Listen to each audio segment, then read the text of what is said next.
Little alien girl knocked on 17 doors for her sick mother. The 18th was human and let her in. Cold air stung Lysai's cheeks as she pushed through the snow building along Sylvain Ridge's narrow walkway. She felt scared. Her fingers were numb inside her torn felt gloves, and the weight of responsibility sat heavy in her small chest. She pulled her thin storm shawl tighter and checked the bundle of mica fiber wrapped around her mother's body in the alcove behind her. Frost clung to her mother's purple hair. If she wasted time, the cold would win. She stepped to another doorway and knocked. The door opened a hand's width. Warm air leaked out, carrying the smell of cooked grain and meat. A pair of eyes glanced down at her blue face, then over her shoulder. The voice stayed polite but distant. "You should take her to the Ridge office tomorrow morning. They'll direct you. We need warmth now," Lysai said. Her voice shook, and she hated how weak it sounded. The door closed. A bolt slid in place. She swallowed the lump in her throat. She had learned today that people didn't need to yell to reject you.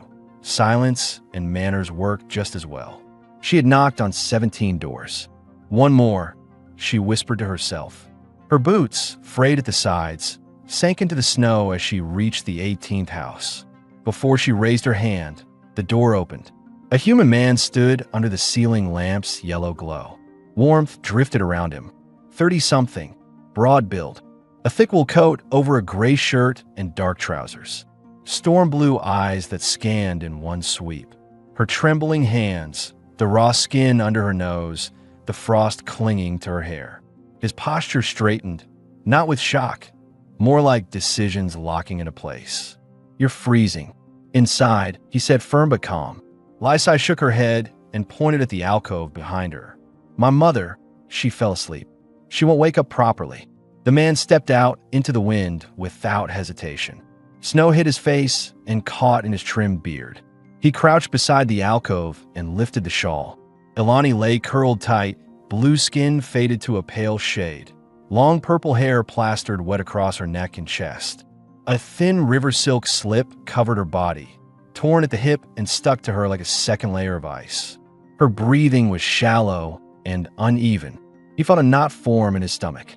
He knew what cold did to lungs, especially Arini lungs at this altitude. He slid an arm beneath her shoulders, another under her knees, lifted with controlled strength, and carried her inside. The shift from the freezing air to the house hit immediately. Warmth against faces, the scent of Ferland seed coffee, and the soft hum of a heating coil. He closed the door with his boot and set Ilani onto a heated bench near the stove. "Stay here where it's warm," he told Lysai. "I'm Kellen." He removed his coat, hung on a peg, and rolled his sleeves up past his forearms. Underneath the calm, he felt a flash of tension. He had moved to Sylvain Ridge to leave his old life behind, trading military field medicine for teaching music at the Ridge School. Tonight, his past work had walked straight through his door. He checked Ilani's breathing with a hand on her upper chest. How long was she outside? "A long time," Lysai said. She rubbed her nose with the back of her hand. "People told me to try the office tomorrow." I kept knocking. Kellen warmed gel packs in a heater drawer and placed them under Ilani's arms and at her inner thighs, core points to bring temperature up slowly. He touched her fingertips. They were cold, but not rigid. You did the right thing bringing her here. He spoke in a measured tone, not to scare the girl. "I used to be a medic off-world. I know how to handle this." Lysai stood closer, needing clarity. "Can you fix her? We're going to help her breathe again. First, warm her slowly, then lungs, then food." He said it like steps in a routine to keep both of them steady. Ilani coughed, weak, dry, and painful. He supported her back. When she opened her eyes for a second, he saw confusion, fear, and exhaustion. She tried to speak, but her lips barely parted. "Don't talk yet," he said. "Just breathe with heat." He set a small oxygen mask over her mouth and nose and adjusted the dial to a warm, low flow. Warm mist filled the mask and softened the rigidness of her breaths. He watched her chest rise, still shallow, but improving. Inside his head, he ran through possibilities. Arini on this ridge often developed cold bloom when exposed too long. It started like human hypothermia paired with a fungal airway irritation. If not handled with care, the airway inflamed fast. He opened a metal case marked with faded service numbers. Lysai stared, uncertain. He noticed the worry in her eyes. Nothing here will hurt her. These are just tools. He mixed a clear medicine with Froen seed syrup, a bronchial clearance safe for Orenyi, and prepared a nebulizer. He set the mask properly and turned it on. A soft hum filled the room. "I need your help," he said to Lysai. "Do you know how to hum low and steady?" She frowned, unsure why that mattered now. "Yes. It helps the medicine spread through her lungs. Like this." He tapped his chest and hummed one low, even note. Soft, slow. Lysai mirrored the sound, small but steady. He gave a small nod. "Good. Keep that pace."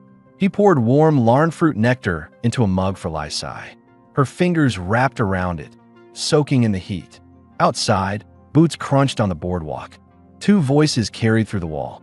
"She's housing them? Not registered. Better keep distance. If the Ridge office finds out." Kellen's jaw tightened for 1 second. He ignored the voices, focused on Alani. He checked capillary refill by pressing her fingernail. Color returned after a delay. Not ideal, but not hopeless. Lysai's hum wavered. Fear sat just under her voice. Is she going to stay here? He met her eyes. She needed something solid. "You're here now. I'm not sending either of you back into the snow." She studied him, tried to read if he meant it or was just being kind. His gaze stayed level. That steadied her more than any promise. Alani's breathing shifted. She coughed again, this time with more force. He lifted the mask quickly, held a basin, and supported her as thin, pale mucus strands came up. She trembled. He whispered, "Good. Let out. Don't swallow it back." He rinsed the basin at the sink and returned to her side without pause. He raised the bench's back support slightly so she could breathe easier. He pulled a clean charcoal blanket over her shoulders to cover the torn slip in a simple, dignified way. He didn't stare at her exposed skin, but he felt a brief heat in his face. He focused on the next step, prevent airway spasms. After the next round, "She needs food," he said. "We haven't eaten since morning," Lysai admitted.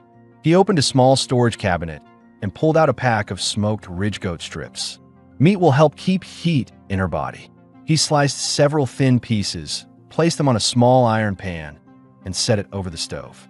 The meat sizzled, releasing a savory aroma into the air. Lysai's stomach growled, and she looked embarrassed. He set one piece aside for her to cool. Alani's eyelids fluttered open. She focused on Lysai first. Lysai stepped closer, hugging the mug to her chest like a shield. "I didn't stop knocking," she said, voice tight with held-in tears. "I came here. I didn't give up." Alani tried to answer. The mask muffled her words. She reached for her daughter's hand. Lysai grabbed her fingers and held tight. Kellen adjusted the mask again. "Save your strength," he said softly. "Talk when your lungs are ready."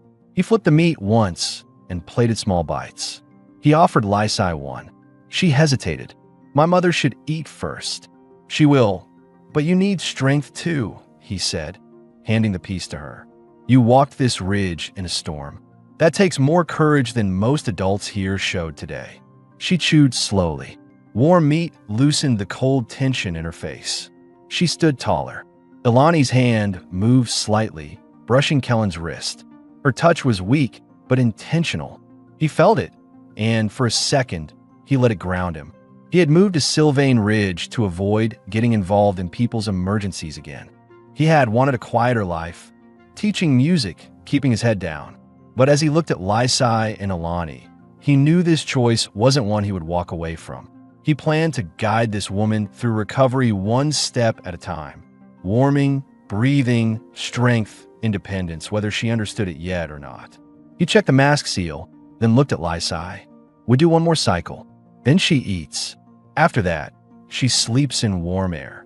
Lysai nodded with a seriousness that didn't match her age. "What should I do?" "Stay beside her. Hum like before." She hummed, more confident this time. Alani's chest moved with smoother rhythm. The color across her cheekbones darkened from a sickly gray-blue to a healthier tone. Kellen stepped to the window and cracked it open 1 inch for airflow, preventing the room from turning overly humid. Snow tapped against the glass. The wind carried distant ridge bells. He turned back to the pair on the bench. Ilani leaned her head against the wood panel as she breathed through the mask. Her hand remained wrapped around her daughter's. Lysai held on with both hands, humming soft and steady. For now, Kellen focused on the next hour only, rewarming, breathing, feeding, rest. Tomorrow would bring questions from the town, rules and opinions. He would handle that when it came. Tonight, he had one mission: keep this woman alive and give this child a safe place to sleep. He set another piece of meat on the plate and pulled a blanket from the shelf for Lysai. After she eats, I'll set up a place for you near her so she won't wake up alone. She exhaled, relief softening her shoulders. Thank you. He gave a short nod. You knocked until someone answered. That deserves more than a doorway. The storm pressed against the walls, but for the first time that night, the house felt warmer than the wind outside. Warm air settled around them as the storm outside pressed against the house. Ilani's breathing steadied enough for Kellen to remove the mask. He watched her closely for any sign of strain. She swallowed once, testing her throat. He felt cautious relief. She wasn't past danger, but her body had stopped fighting the heat. Lysai's hum faded, her voice tired. She slid off the stool and rubbed her eyes with the sleeve of her shawl. The blanket Kellen had given her slipped off one shoulder. He placed it back around her, tucking it in so it wouldn't fall. You did well, he said. Sit and rest. Ilani shifted her weight. The bench's heat seeped into her skin. She pulled the blanket tighter over the torn slip. Her voice came out rough but clearer. Thank you for taking us in. Kellen heard the strain under her gratitude. Pride, embarrassment, and exhaustion mixed in her tone. He brought a plate of thin-cut ridge goat meat closer, along with a small dish of broth. The steam from the broth rose in soft curls. Eat slow, he said. Small pieces first. Drink between bites. Her hand trembled slightly when she reached for the fork. He steadied her wrist. She didn't pull away. She took the first bite, chewed carefully, and swallowed with effort. Heat spread through her chest and stomach, and her shoulders lowered as if tension was melting out. Lysai watched every bite, knees drawn to her chest.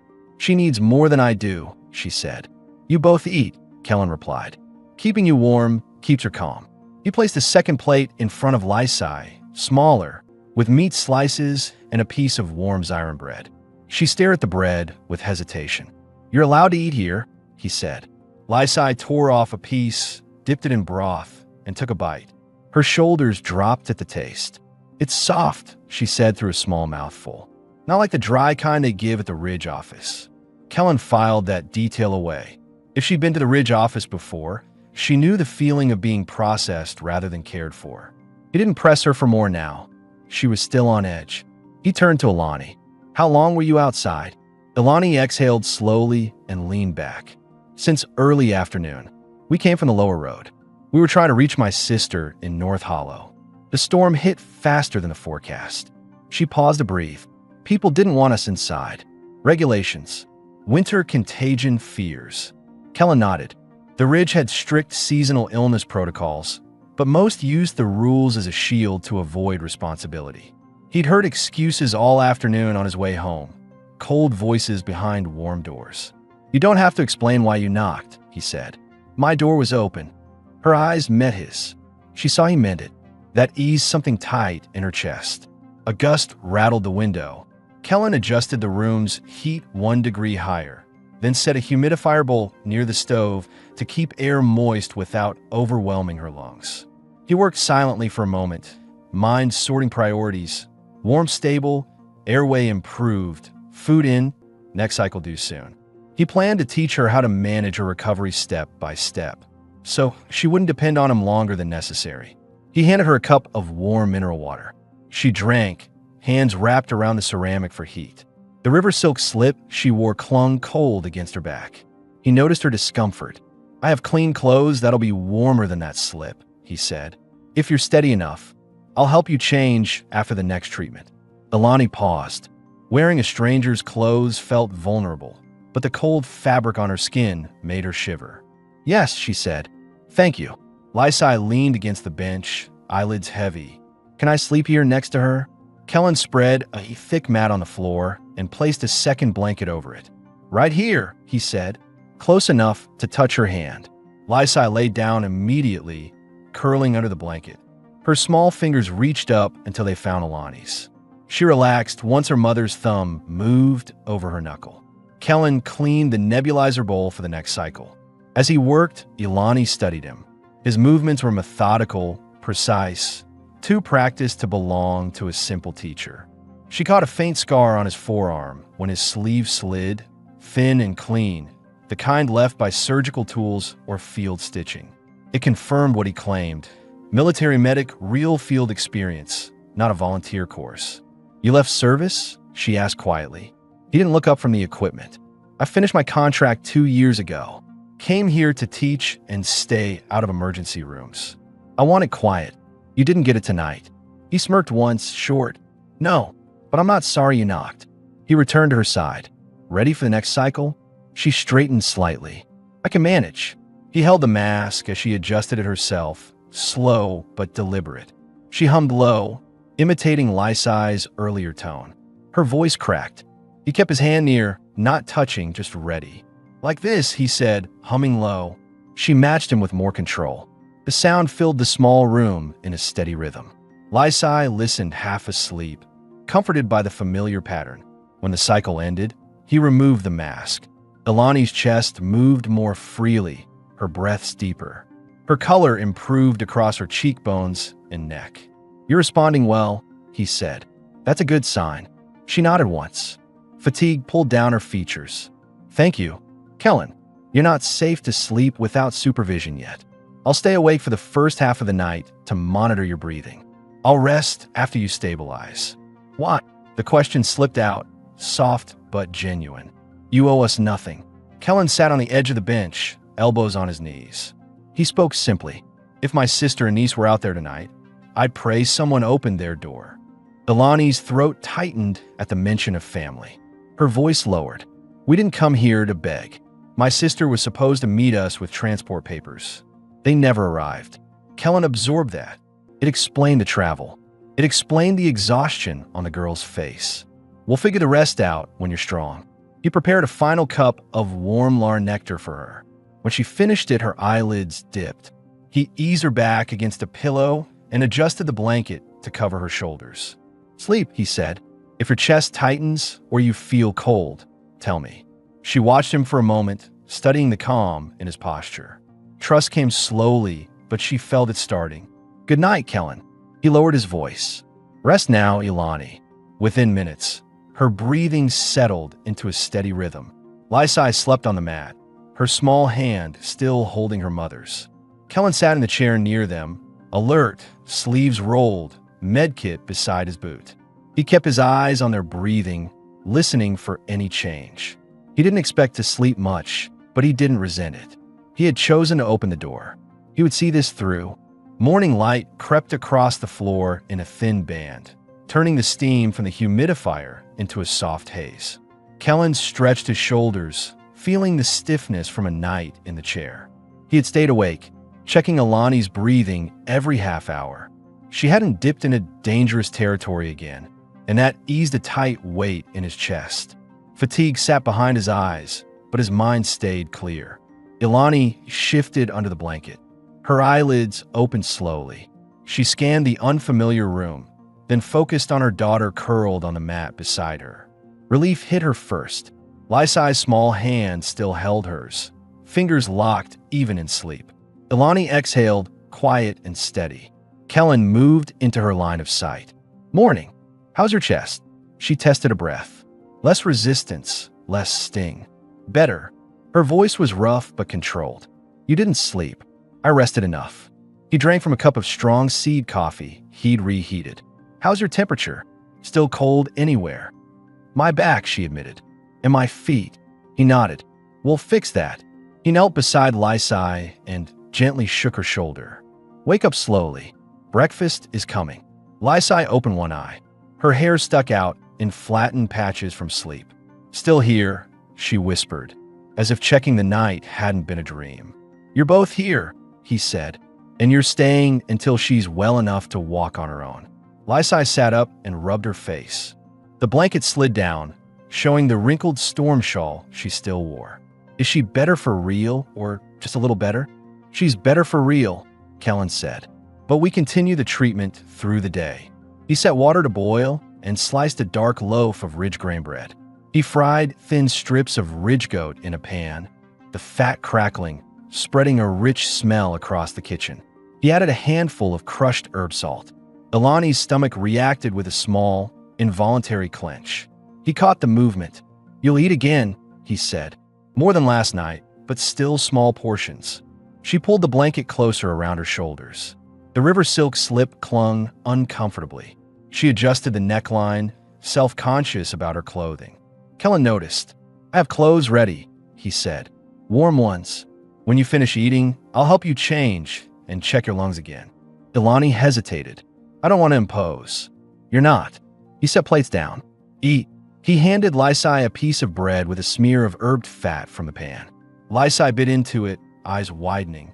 "Tastes like festival food," she said with a full mouth. She chewed, then looked up. "We never had meat in the morning." "You do now," Kellen replied. He gave Ilani a plate, goat slices, a small corner of bread soaked in pan juices. She ate slowly, breathing between each bite, trained by last night's instructions. He stood close enough to monitor, but not to crowd her. "Where were you coming from before the storm?" he asked, keeping his tone light, but wanting clarity for planning. Ilani wiped her mouth. "South of the ridge, a farm village called Sarah Hollow. We sold our home 2 weeks ago. I planned to stay with my sister until I found seasonal work." "Where is your sister now?" Kellen asked. "She was meant to meet us at the Ridge office with housing papers." Ilani's jaw tightened. "She didn't come. I don't know if she changed her mind or if something delayed her. We waited until the office closed. Then the temperature dropped." Kellen processed that. It answered a gap from last night. Why she had traveled at all in winter, especially with a child. "Did she know you were coming with no shelter arranged?" "She told me to trust her," Ilani said. The shame in her voice was quiet but sharp. "I shouldn't have brought Lysai out in this season. It was careless." Lysai shook her head fast. It wasn't her fault. The storm came too soon. Kellen looked at both of them. "Blame can wait. Right now, the priority is getting you stable. After that, we deal with the rest." He cleared the plates and set the next inhaler cycle while the kitchen filled with warm steam. "Lysai, after breakfast, you'll help me prepare the room. We'll keep this place warm and clean enough for the treatment to work." She straightened with a small spark of pride. "I can clean, and I can hum again if she needs it." "You will," Kellen said. Later, Ilani set her fork down, fatigue returning to her face. "What do you need from me?" Kellen recognized the question beneath the words. "How do I earn the right to stay?" He spoke plainly. "You focus on recovering. I'll teach you how to maintain your own lung care routine so you don't depend on anyone." Her shoulders eased. She respected that approach more than pity. "Are you a doctor?"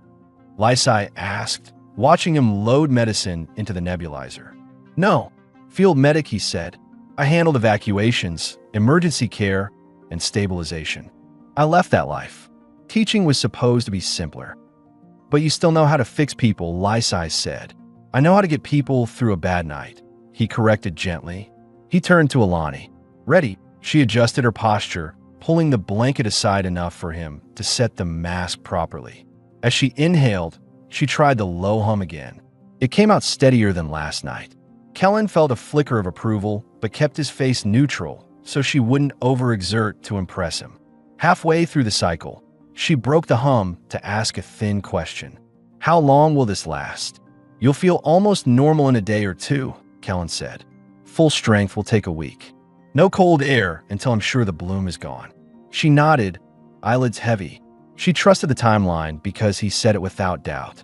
When the cycle finished, he removed the mask and checked her breathing. He offered her a warm cloth to press to her chest.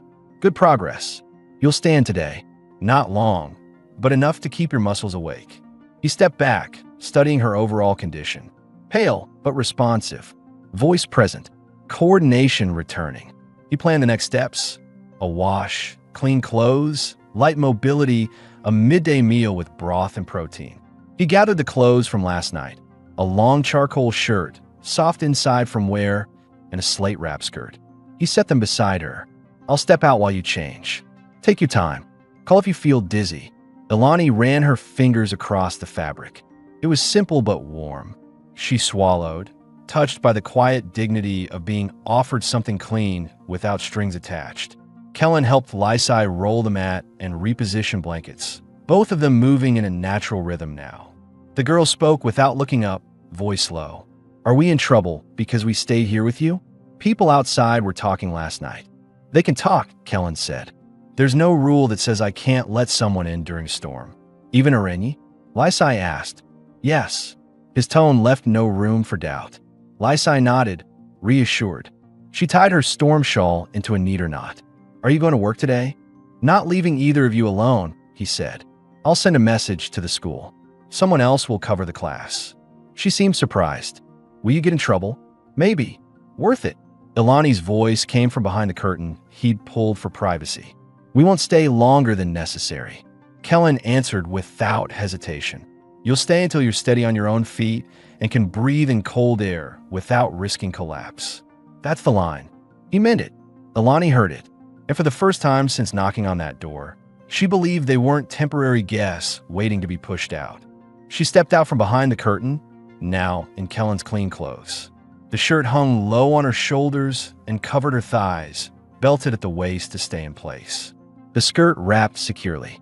Her long purple hair was damp from the warm cloth she'd used to clean herself. She stood straighter, not fully strong yet, but no longer folded by cold. Lysai stared at her with wide eyes. You look warm. I am, Ilani said, voice softer, calmer. Kellen's eyes did a quick scan, checking gait, balance, color. He exhaled, satisfied. Good. Next step is keeping it that way. The snow outside had begun to settle. The storm was slowing. Inside, the house felt different, less like a rescue site, more like the start of something they all needed, though none of them said it out loud yet. The storm eased by midday, leaving the windows filmed with melting frost. The house held a steady warmth, and the air smelled of broth, herbs, and the faint mineral tang of the humidifier. Ilani sat at the table now, wrapped in Kellen's charcoal shirt and slate skirt, her posture more upright than the night before. Her breathing remained controlled, though a slight roughness lingered at the end of each inhale. Kellen placed a bowl in front of her, light broth with thin slices of ridge goat and softened root vegetables.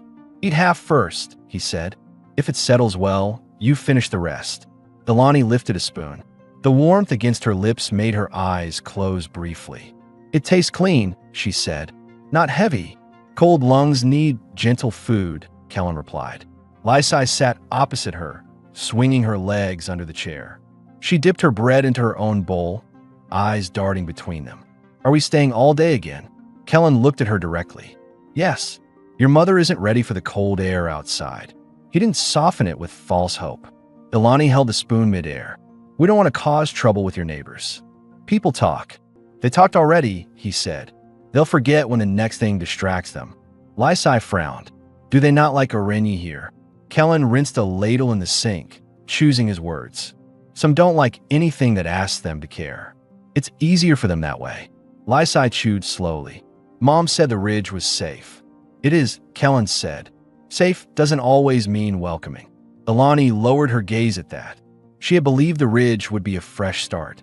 Hearing it put plainly stung more than she expected. She rubbed her wrist, a nervous habit. Kellen saw it. After you recover, we'll figure where you go next. If your sister still intends to meet you, we'll contact her. You would speak to her for us? Ilani asked, surprised. I'll reach out, he said simply. But you'll decide where you go. After they ate, Kellen cleared the table and checked the time for the next inhaler cycle. He noticed the fatigue settling into Ilani's shoulders, the kind that came from healing, not sickness. You're walking a little today, he said. 10 steps at a time. I want your muscles awake. She looked unsure. My legs feel unreliable. That's normal. I'll guide you. He stood beside her and offered his forearm, not his hand.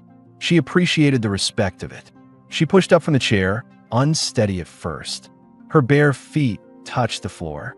Warm wood, not snow. She inhaled, steadied, then walked with him, slow steps from table to wall and back.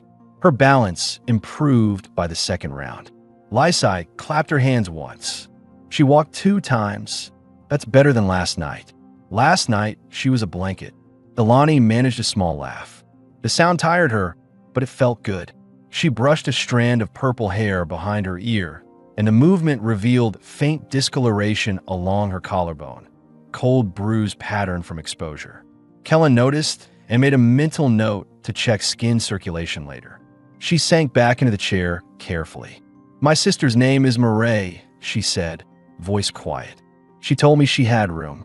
She said she would sign the winter sponsorship so we could stay here legally for the season. When she didn't come, I thought maybe we misunderstood the date."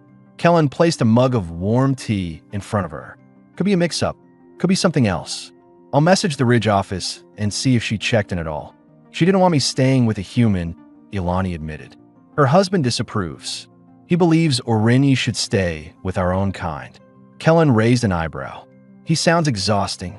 Ilani covered a short smile with her fingers. "He is traditional." Lysai snorted.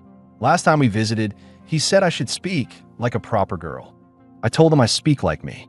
Kellen gave her a small nod of approval. "Good answer." He set up the second inhaler cycle. "Ready again?" Ilani nodded and placed the mask herself this time. She inhaled, humming gently to spread the mist. Kellen watched her form. Less throat, more chest. "Hum from here." He tapped the center of his chest. She adjusted and improved instantly. During the treatment, a soft knock landed on the door. Lysai startled. Ilani's breathing hitched. Kellen's expression didn't change. "Stay seated. I'll handle it." He opened the door only a fraction. An older neighbor, Mrs. Risson, stood there holding a basket covered with a cloth. She kept her coat wrapped tight, eyes scanning behind him, trying to see inside. "I saw your lights on all night," she said. "You've got guests." Her tone danced between concern and accusation. Kellen didn't shift his stance, blocking her view. A mother and child were caught in the storm. "They're safe now." Mrs. Risson pursed her lips. "The Ridge office should be notified. Rules are rules." Kellen held her gaze. "I'll inform them when she's strong enough to stand in line." Mrs. Risson thrust the basket toward him. "Bread, keep your strength. You look tired." She muttered something about soft-hearted men and walked off before he could respond. He shut the door, exhaled once through his nose, and carried the basket to the table. Inside were 2 rolls of dark bread and a wrapped brick of cheese. Lysai blinked. Was she angry or nice? "A mix," Kellen said. "We'll take the bread." He sliced a small piece of cheese for Lysai. She sniffed it first, suspicious. "It smells strong." "That means it's good," he said. The inhaler cycle finished. Ilani lowered the mask, color better across her cheeks. "You didn't let her see us." "No reason to," Kellen said. "People assume less when they see less." Ilani studied him a moment. He always chose the direct route, but never unkindly. She liked that. It felt stable, something she hadn't felt from an adult in months. Kellen checked her breathing and skin warmth again. "You're improving faster than expected. If you hold this progression, by tomorrow evening, you'll move around the house on your own." His intent was clear. Step by step, she would gain her independence back. Ilani smoothed the blanket on her lap. "You've done more than you needed to." "I did what was right," he said. Lysai leaned her head against her mother's arm. Sleepiness pulled at her eyes. "Can we stay for one more night?" "You're staying," Kellen confirmed. Ilani's breath released slowly, steady, controlled. She wasn't used to someone stating security like it was a simple fact. Kellen placed wood into the stove, flames catching and warming the room further. The snow outside brightened under the afternoon sky. Inside, a fragile but real sense of safety settled across the 3 of them. Earned, not borrowed. The afternoon light faded into a cold blue across the windows as the temperature outside began to drop again. Inside, the house held steady warmth. Ilani sat on the sofa, now instead of the bench, propped by cushions so she could keep her posture upright without strain. Her breathing had more depth, though a faint rasp still edged each exhale. Kellen checked the humidifier settings for the evening cycle. He felt cautiously encouraged. Progress was visible, but night air always tested weak lungs. He didn't intend to take chances. Lysai set a small wooden board on the table and arranged 3 stones on it, like she was building something. Mom used to make us eat near the fire so our toes would stay warm, she said, lining up the stones with focus. We'll do the same, Kellen replied. Cold settles fast when the sun drops. Ilani watched him move with practiced efficiency, closing one vent, opening another, adjusting the airflow to avoid dryness. She noticed he always double-checked equipment, even when confident. A trace of his old field life still lived in his habits. You prepare the house like you're expecting trouble, she said quietly. Experience, he said. Nights get risky when someone's lungs aren't stable. It's easier to prevent a drop than fight it later. He didn't say the real reason he was cautious. He had lost patients in cold environments before, people who seemed fine at dusk and crashed by midnight. He wasn't letting that happen here. He turned to the stove and worked a pan with more ridge goat meat, this time searing it with cracked pepper bark and a drizzle of fermented broth to deepen the flavor. The smell filled the room, warmer and richer than midday's lighter meal. He sliced root vegetables thin and added them to the edges of the pan to crisp. Ilani's stomach tightened with hunger. It felt good, normal, instead of desperate like last night. She rested her hand on her abdomen and leaned into the warmth of the sofa. Is there something we can do in return? She asked. I don't want us to just sit here while you look after everything. Kellen slid the pan off the heat to rest. There will be things, he said, but today, your job is still recovery. Tomorrow, you take a share of the tasks. What kind of tasks? Lysai asked, curious. Firewood, cleaning, food prep, Kellen said. Simple things at first. Lysai nodded firmly, eager to prove useful. I can carry wood. Only if you wear boots that aren't falling apart, he said, eyeing her torn footwear. Lysai glanced at her boots, then at him defensive. They're not falling. They're just open on the sides. That's called falling apart, he said, and Ilani smiled behind her hand. He brought 2 plates to the table, one small for Lysai, one moderate for Ilani. He sat beside Ilani, not across from her, easier to monitor her breathing. Lysai chewed noisily, enjoying the crisp edges of the vegetables. Ilani tasted her first bite and paused. The flavor was deeper than before, seasoned but not heavy. You cook like someone who's had to make soldiers eat what they didn't want to, she said, a hint of playful observation beneath her fatigue. Close enough, he said. Good food keeps people cooperative. And quiet, she added. Exactly. They ate in a comfortable silence. Outside, a gust pushed snow against the window. The glass fogged slightly from the heat inside. Lysai leaned against her mother's shoulder, warm and drowsy. After the meal, Kellen set the plates aside and pulled the chair near the sofa. We're doing a mobility check before the evening treatment. Stand up slowly. Ilani shifted and planted her feet. She rose carefully. The room wavered for a second. Kellen stood close enough to steady her if she tipped, but didn't touch her. Her balance returned. She exhaled. Walk to the doorway and back, he said. She walked 10 steps, turned, and returned to him. Her breathing sped slightly, but not alarmingly. That's enough, he said. Sit. She lowered herself to the sofa. Lysai clapped softly, proud. Ilani brushed her fingertips over Lysai's cheek, gentle.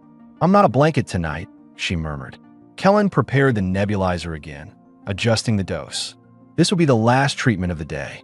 After this, rest and warm air. Before placing the mask, Ilani asked in a quieter tone, if my sister appears tomorrow or the next day, and she wants us to go with her, will you expect us to stay? Kellen paused, studying her face. She wasn't asking about lodging. She was testing where she stood. He kept his answer steady. I won't keep anyone who wants to leave, he said, but I won't send you somewhere unsafe either.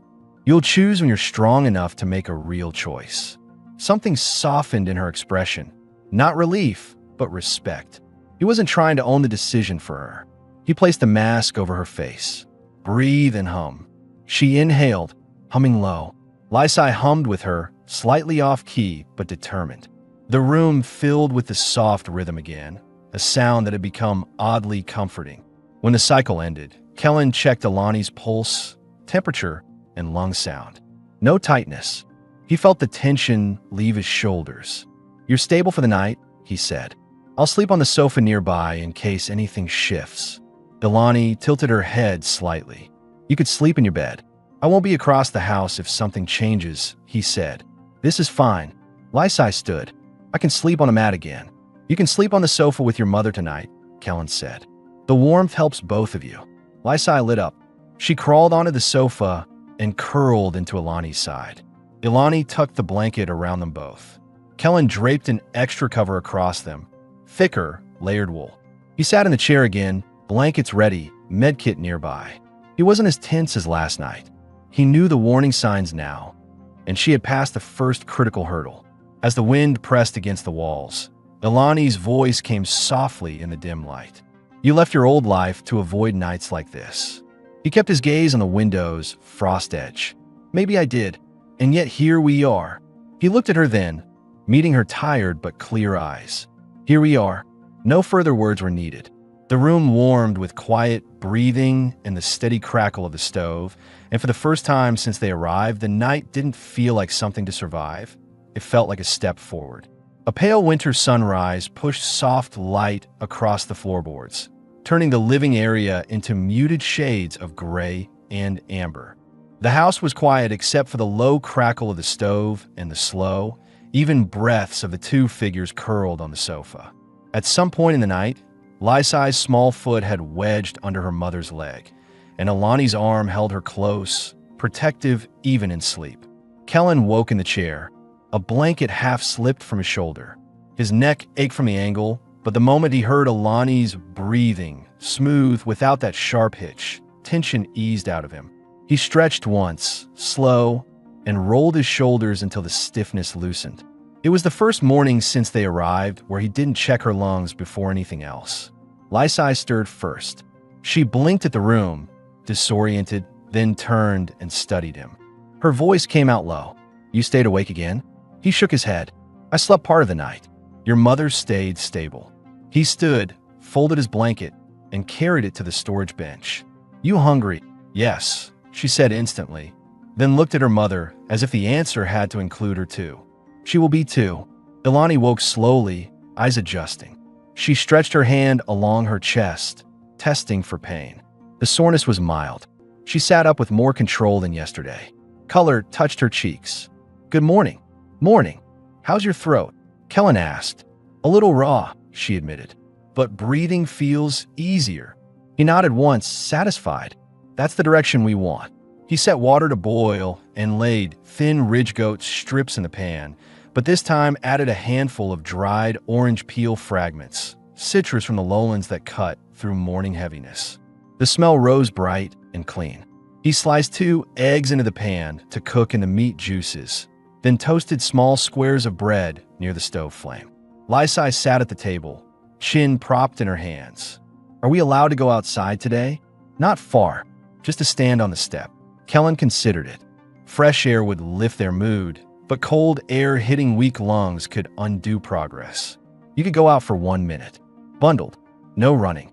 Your mother stays inside today. Ilani accepted that without argument. She tugged the blanket over her lap and smoothed the shirt at her waist. I don't want to lose what progress we made. You won't, if we pace it right, he said. He placed breakfast in front of them. Goat strips with crisp edges, egg halves, toasted bread squares. Lysai bit into hers and closed her eyes. It tastes like someone made this because they wanted to, not because they had to.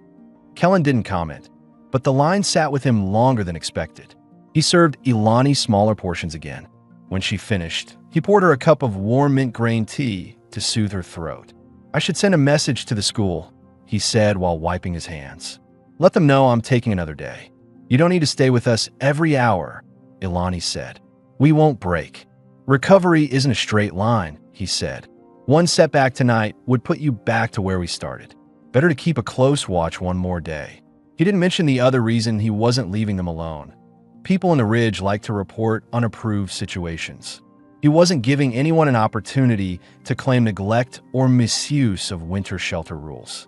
As they cleaned the table, Lysai suddenly froze. Our things, she said. We left them on the road. We had a small pack. It might be buried in snow now. What was in it? Kellen asked, alert but calm. Clothes, Ilani said. Documents, the sponsorship note my sister sent. And one keepsake box. Kellen mentally mapped the road they would have taken in the storm. If the snow hasn't been cleared, it could still be there. He saw the worry in both faces. Losing that pack meant losing proof that they weren't aimless travelers. And if her sister later claimed she never agreed to help, the sponsorship note mattered. He didn't make a promise blindly. If the weather holds, I'll go look after lunch. You stay warm. You go back out in that cold for a bag. Ilani asked. You carried your daughter through a storm, he said. A bag's easier. He set the next inhaler session, shorter this morning, 5 minutes instead of 10, to avoid overdoing it. Ilani hummed through it with better control than last night. Lysai hummed lightly along, seated cross-legged on the floor, hands resting on her ankles. When they finished, Kellen stood near the door and pulled on his boots. Lysai, coat and scarf. 1 minute outside like we agreed. She ran to him, boots half-fastened, eager.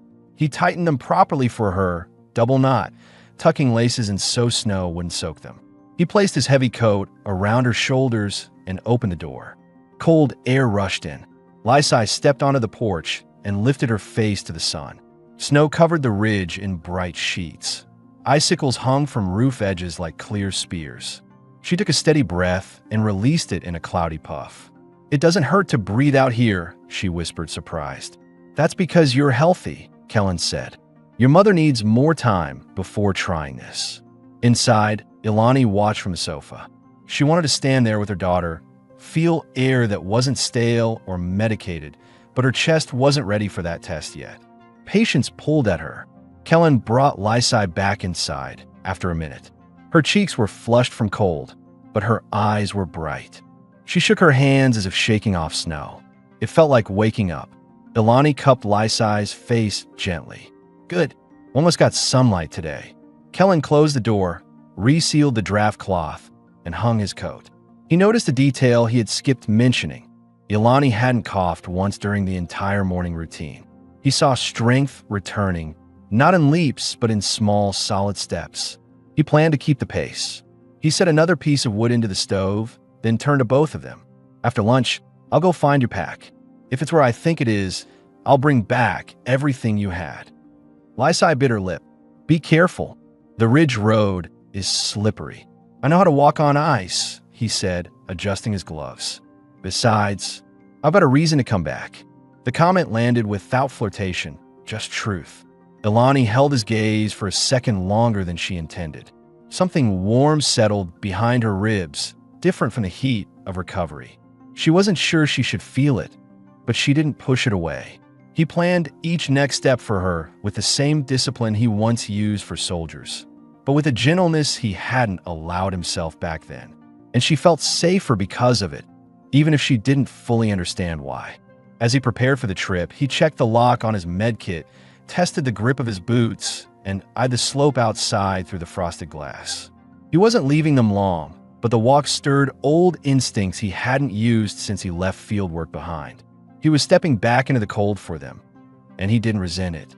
Kellen stepped out into the afternoon cold with a sturdy rope over his shoulder and a narrow shovel in hand. The air bit at his face, sharp enough to sting the skin under his eyes. Snow cracked under his boots as he descended the ridge path. He scanned the route with the same focused awareness he used during evacuation missions, checking snow drift depth, wind direction, and where the ground dipped beneath fresh layers. He hadn't planned to use those instincts again, yet here he was slipping back into them with practiced ease. Inside the house, Ilani rested near the stove, wrapped in a blanket. She watched the window, lungs steady but heart unsteady. She felt anxious. Her chest stayed warm, but a tight pull formed between her ribs, not medical, emotional. She didn't like that he had gone out alone for something that belonged to them. It felt undeserved. Lysai stacked her stones again, unable to sit still. What if the bag is gone? Ilani brushed her daughter's hair, smoothing it behind her ear. If it is, we will continue anyway. She tried to keep her voice calm for the child's sake. But Kellen is careful. He won't take a risk he can't handle. It was partly reassurance for Lysai, partly to quiet her own fear. Time passed in measured breaths. Ilani stood twice, testing her balance on her own, refusing to be a burden. She walked to the kitchen counter and back, slow steps but without shaking. She felt proud of that small victory. The latch clicked. Snow gusted in as the door opened. Kellen entered with cold, burning his cheeks, and a half-frozen pack slung over his shoulder. Frost clung to the top flap. He shut the door, stomped snow off his boots, and set the bag on the table. Lysai rushed over. "You found it. It was half buried near the marker post," he said, loosening the rope. Lucky no one cleared the path yet. He handed the bag to Ilani, but his eyes scanned her as he did, checking color, posture, breath rate. She noticed. He didn't hide his concern. He carried it like part of his duty. Ilani opened the pack. Clothes, a folded shawl, 2 sealed ration biscuits, and a small wooden box. Her hands paused on the box. It was smooth, carved with simple shapes of waves and sky lines, Irani patterns. Something tightened in her throat. Lysai leaned close. "Open it." Ilani lifted the lid. Inside lay a small polished shell that shimmered blue and silver, a thin braid of preserved purple hair tied with copper thread, and a narrow paper strip with a faded signature. A trace of home, a trace of her life before hardship pressed them out. She closed the lid gently. "Thank you, Kellen," she said, voice low. "This matters." "I guess it did," he replied. He shut his gloves and moved to wash his hands at the basin. Cold water hit his skin, making him hiss under his breath. Ilani watched him quietly. Something felt different now. Not gratitude alone, but a sense of being defended, even when she hadn't asked. Lysai tugged his sleeve. "Did you fall in the snow?" "No," he said. "Almost once. But I'm harder to knock down than I look." "You look hard to knock down," Lysai answered with complete sincerity. He smirked. "Good." He noticed a flush on Ilani's face, not fever warmth. "How's the chest?" "Stable," she said. "I walked on my own while you were gone." He liked the pride in her voice. "Good. We keep that up." He prepared a light meal, root mash and thinly shredded goat warmed in broth. He served Ilani last, not from neglect, but to gauge how much she truly wanted to eat. She finished everything on her plate, and he nodded once, approval without need for praise. As dusk settled, lantern light softened the room. The air held comfortable warmth. Kellen set a kettle on the stove with mint and citrus peel to clear the house of the heavy smell of winter breathing treatments. Ilani sat on the sofa, turning the wooden box in her hands. "You going back for it? That wasn't necessary. You've done more than enough." Kellen leaned against the table, arms crossed. Not defensive, just firm. "You needed proof of where you came from. Paperwork, personal things. People treat you differently when you have nothing." Ilani met his eyes. "And when someone helps without expecting anything back, people wonder why." "I don't care what they wonder." He spoke with that same grounded certainty that made her trust him last night. No hesitation, no guilt tangled in the offer, just clarity. Lysai sat at the table drawing shapes with crumbs on a plate. "Are we staying tomorrow too?" Kellen was about to answer when Ilani cut in, needing to own the decision. "We stay until I can walk outside in the cold without shaking." Kellen's eyes flicked to her. Good. She was taking the lead. She wasn't letting the situation drag. She was choosing strength on her terms. Later that evening, he set the final treatment for the night. This one will be mild, enough to keep the airways open until morning. Ilani adjusted the mask herself.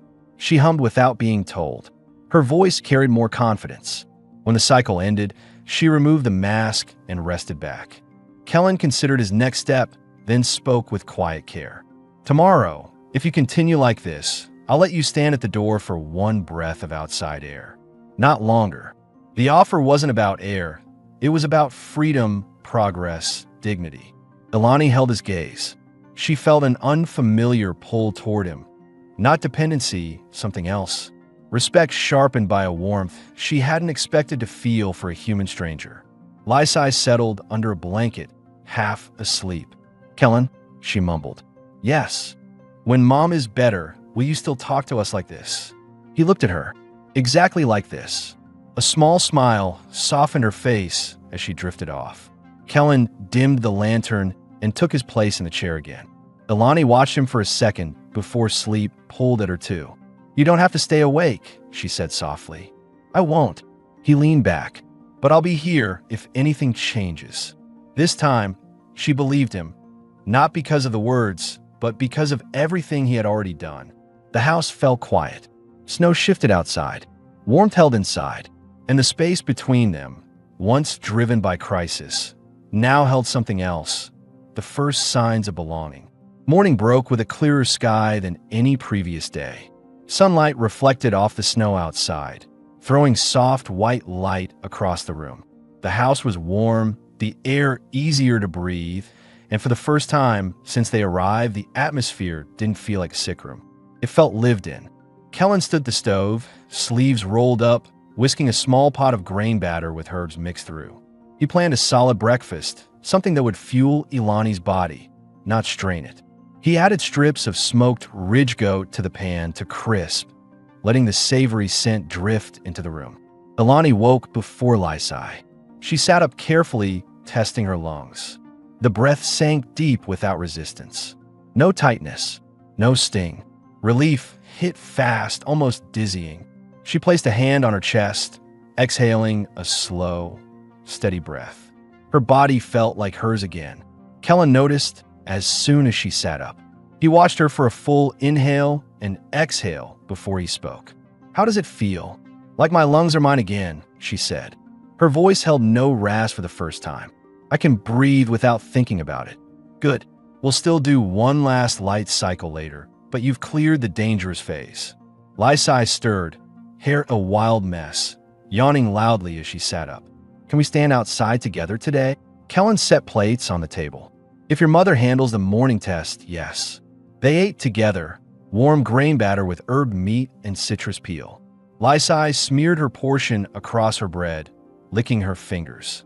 Ilani ate with controlled hunger, savoring the warmth spreading through her body. After breakfast, Kellen handed Ilani her boots. You go into the doorway today. 5 breaths. If your lungs stay steady, I'll let you take 3 steps outside. Ilani pulled on the boots, adjusting the straps. She wrapped herself in the charcoal shawl that had become hers in this house. She stood straight-backed. A small tremor of nerves flickered in her belly. Not about the cold, but about what came after. Once she could stand outside, recovery wouldn't justify staying anymore. Kellen opened the door. Cold air rushed in, filling the house with a crisp bite. Ilani stepped to the threshold. She placed one hand on the doorframe, took a controlled breath in, and let it out. No cough. Second breath. Third. Steady. On the 5th, she stepped down onto the porch. Sunlight hit her face, bright and clean. The cold wrapped around her lungs, but they stayed open. She held the rail, not because she needed support, but because her legs trembled from the feeling of freedom.